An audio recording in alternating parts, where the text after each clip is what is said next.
Hello everyone, अस्सलाम वालेकुम। Welcome back to my new blog. तो आज मैं हाज़िर हूँ एक नए ब्लॉग के साथ।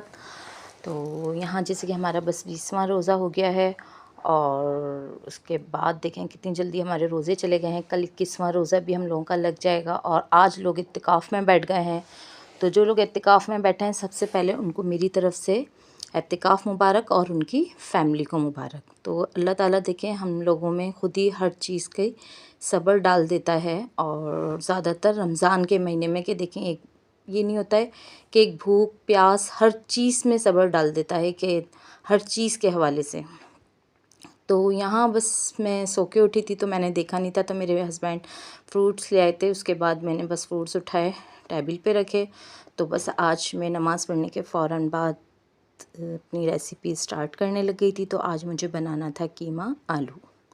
तो यहाँ मैं बना रही हूँ कीमा आलू और यहाँ मैंने प्याज भूनी है, 2 अदद प्याज ली है, कीमे को डाल दिया है और गरम मसाला लिया है, तेज़पात के पत्ते हैं, 2 चम्मच अदरक लहसुन का पेस्ट है। इनको मैं इसमें गोश्त को अच्छी तरह फ्राई करूँगी। अच्छा, क्या होता है कि जब बड़े के गोश्त को, ये बड़े के गोश्त में मैं बना रही हूँ, जब बड़े के गोश्त को इसमें फ्राई करो तो मसालों के साथ इसकी अच्छी तरह हींग निकल जाती है। और अच्छा, कीमे में क्या होता है कि इसलिए कीमा तो झटपट बनकर रेडी भी हो जाता है, लेकिन बाज़ औक़ात क्या होता है कि आपको अच्छी तरह भूनना पड़ता है। मैं यहाँ पे बहुत अच्छी तरह इसकी भुनाई करती हूँ और अगर मैं इसकी भुनाई ना करूँ तो मुझे मज़ा नहीं लगता इस कीमे में। तो बस थोड़ा सा इग्नोर कीजिएगा, मेरा गला भी ख़राब है, जैसे कि आजकल मौसम कितना ख़राब चल रहा है और वैसे ही ऑयली चीज़ें खाने में आ रही हैं और ऑलरेडी पहले ही मौसम ख़राब है। तो यहाँ पे मैंने कीमा अच्छी तरह फ्राई कर लिया था और अब उसके बाद देखें जब फ्राई हो जाता है ना अच्छी तरह, तो उसमें क्या होता है कि ऑयल जो है वो ऊपर आ जाता है। और दूसरी बात कि मैं आपसे एक बात ये कहना चाहूँगी कि आलू हमारे कीमा आलू में अक्सर क्या होता है कि लोग बड़े बड़े काट के डाल देते हैं, तो आप बड़े मत काटें। कीमे का जो मज़ा है आलूओं के साथ वो छोटे क्यूब्स की शक्ल में कट करके आप लोग डालें। तो ये था हमारा सहरी का, जो मुझे सहरी के लिए बनाना था। अफ्तारी में ही मुझे सहरी का बनाना होता है। बस गैस आती है, आते के साथ नमाज़ पढ़ो तो फ़ौरन आपको किचन में आना पड़ता है, अपने काम स्टार्ट करने पड़ते हैं। इसलिए रोज़ा खुलने के फ़ौरन बाद तो आपकी हिम्मत भी नहीं होती है और फिर 10 बजे गैस चला जाता है और सिलेंडर मेरे पास है नहीं।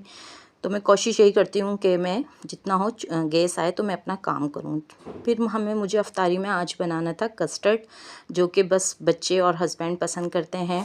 टेबल पे कस्टर्ड, अगर दस्तरखान पे कस्टर्ड ना हो तो बस थोड़ा सा मुझे भी अच्छा नहीं लगता है। मैं ख़ुद भी थोड़ा सा, मुझे लगता है कि थोड़ा सा तो मीठा हो, लेकिन मैं यहाँ कम चीनी डालती हूँ, ज़्यादा चीनी नहीं डालती हूँ। इसलिए ज़्यादा चीनी इसलिए नहीं डालती कि एक तो ऑलरेडी शरबत भी मीठा होता है और फिर ये चीज़ें भी। तो ज़्यादा से ज़्यादा आप सब्सक्राइब करिएगा, लाइक करिएगा, शेयर करिएगा, कमेंट्स करिएगा, बेल आइकन बटन दबाकर प्रेस करिएगा ताकि आने वाली नोटिफिकेशन आप लोगों तक पहुंच सके नई नई वीडियो के साथ और अच्छी अच्छी रेसिपी के साथ। तो देखना मत भूलिएगा, एंड तक वॉच कीजिएगा। फिर यहाँ पे मैंने ये रख दी थी चने की दाल बॉईल करने को। ये मैंने ली थी थोड़ी सी ना, तकरीबन ये थी 1 कप। तो यहाँ मैंने इसको बॉईल करने के लिए रख दी थी। तो बस उसके बाद बॉईल, मैंने कहा जब तक ये दाल बॉईल होती रहेगी तो मैं जी यहाँ पे फ्रूट्स वगैरह निकाल लेती हूँ और सब्ज़ी वगैरह वॉश करके रख दूँगी। तो यहाँ पे मैंने फ्रूट्स वगैरह निकाल लिए थे। तो मुझे चाहिए था टमाटर, जो मैं डालती हूँ चने की दाल में। तो यहाँ पे 1 अदद ये मुझे डालना था टमाटर, ये छोटे साइज़ का है। तो अच्छा, टमाटर बिल्कुल चने की दाल जब आप फ्राई करो तो उसमें थोड़ा सा रेड रेड होना चाहिए टमाटर में। अब यहाँ पे मैं पकौड़ों के लिए बेसन लूँगी। तो यहाँ पे तकरीबन 3-4 चम्मच मुझे बेसन के लेने हैं पकौड़ों के लिए। अच्छा, मैं ज़्यादा पकौड़े नहीं बनाती, मैं इतनी चीज़ बनाती हूँ अफ्तारी में कि बस बने और ख़त्म हो जाए, बचे नहीं। और इतनी बनाती हूँ कि मैं उसमें से किसी को, गरीब को दे भी देती हूँ या फ़कीर को दे देती हूँ। तो बस यही होता है। और उसके बाद बस अब मुझे फ्रूट वगैरह काटने थे, तो यहाँ पे मैं फ्रूट्स वगैरह काटने बैठ गई थी। इसलिए बस टाइम यूँ ही भागता जा रहा था, पता भी नहीं पड़ रहा था। तो मैंने कहा आज आपसे रूटीन अपनी शेयर कर दूँ अफ्तारी की।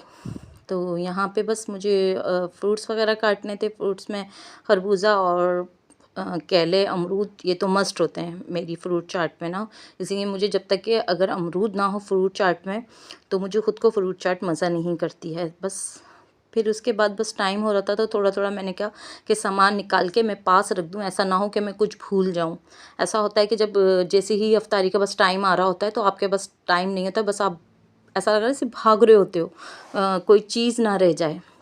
बस मैं जल्दी जल्दी एक तरफ शरबत बनाना होता है, दूसरी तरफ हर चीज़ें फ्राई कर रही होती हैं, करना होता है, और फिर फ्रूट्स भी काटने होते हैं आप ही को, तो सारा काम करना होता है।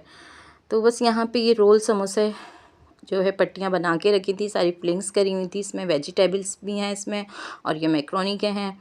तो ये मैं बना के रख देती हूँ, तो इससे बड़ी आसानी रहती है। जब निकालो आप तलो, और टाइम तो होता नहीं है, तो आपके पास अगर फारिग टाइम है तो आप ये बना के रख दें, ये बहुत अच्छी वो है।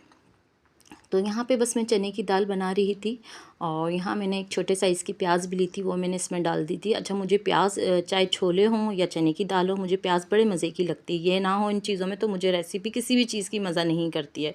खट्टा भले कम हो, लेकिन ये चीज़ सही होना चाहिए। तो यहाँ पे बस देखें पकोड़े भी फ्राई हो गए थे, और बड़े क्रिस्पी अच्छे लगते हैं ये पकोड़े, अगर जब तक कि इसमें पालक ना हो और प्याज अच्छी ना डली हुई हो। हरी मिर्च डालनी पड़ती है। कुछ लोग जी यहाँ पे कसूरी मेथी भी डालते हैं, तो आप वो भी डालें, अच्छा आता है, टेस्ट बहुत अच्छा आता है, ज़रूर डालिएगा आप लोग भी।